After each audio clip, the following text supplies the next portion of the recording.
Hi everyone, అందరూ కూడా చాలా బాగున్నారని అనుకుంటున్నాను.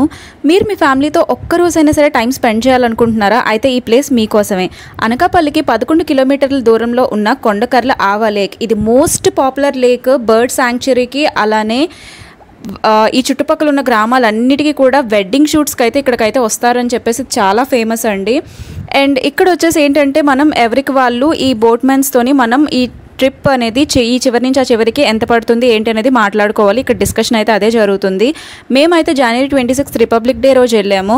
కరెక్ట్గా మేము సన్సెట్ అయ్యే టైంకి వెళ్ళామన్నమాట. చాలా అదృష్టం అయితే మాకు. ఎందుకో చెప్తున్నానో సరే, మీరు ఈ వీడియో చూస్తే కనుక మీకే తెలుస్తుంది. యాక్చువల్గా మాకు ఏంటంటే మేము మాట్లాడుకున్నాము ఈ చివరి నుంచి ఆ చివరికి వెళ్ళడానికి అయితే 1200 రూపీస్ అయితే తీసుకున్నారు వాళ్ళు, మాకు ఛార్జ్ చేశారు. యాక్చువల్గా ఆ ఎండింగ్కి వెళ్ళినప్పటికీ మనకి అటువైపు అయితే నీటిలో శివలింగం కనిపిస్తుందంట. దాని గురించి అయితే మేము ఈ చివరి నుంచి ఆ చివరికని మేము మాట్లాడుకున్నాము.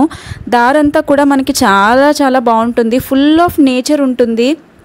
లోటస్ ఫ్లవర్స్ కనిపిస్తాయి, రకరకాల బర్డ్స్ కనిపిస్తాయి. ఆ ఫీల్ అసలు వేరే లెవెల్లో ఉంటుంది. నిజంగా చాలా కామింగ్గా ఉంటుందన్నమాట.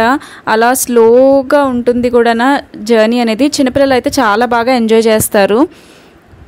అండ్ ఇంకా వచ్చేసి నేనైతే ఈ వీడియోలోని లాస్ట్లో మేము తీసుకున్న పిక్స్, అలానే మీకు వీడియో ఎండ్ వరకు చూస్తే కనుక నీటిలో శివలింగం అనేది ఎలా ఉంటుంది అనేది అయితే మీకు తెలుస్తుంది. యాక్చువల్గా వర్షాకాలంలో అయితే కనిపించదట, బట్ మేము వెళ్ళింది వచ్చేసి మంచి టైమే కాబట్టి మాకైతే చాలా బాగా కనిపించింది. చాలా చాలా బాగుంది ఎక్స్పీరియన్స్.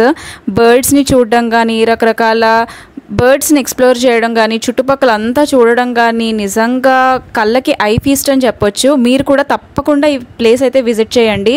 బట్ ఒక్కటే ఏంటి బాగోదు అంటే కనుక మనకి అనకాపల్లి నుంచి ఇక్కడికి 11 కిలోమీటర్స్ అని చెప్పాను కదా, రోడ్ అయితే అస్సలు బాగోదు. చాలా అంటే చాలా వర్స్ట్గా ఉంది రోడ్ అయితే. అండ్ దారి మధ్యలో బెల్లం అది తయారు చేస్తారు కదా, అవన్నీ కూడా మనం చూడొచ్చు. అదైతే చాలా బాగుంటుంది. అండ్ ఎటు చూసినా కూడా మనకి పచ్చని పొలాలు అన్నీ కనిపిస్తాయి. నేచర్ అయితే చాలా బాగుంటుంది. బట్ రోడ్ ఒక్కటే డ్రాబ్యాక్. అండ్ ఈ వీడియో కనుక మీకు నచ్చినట్లయితే please do like, share and subscribe. Thanks for watching.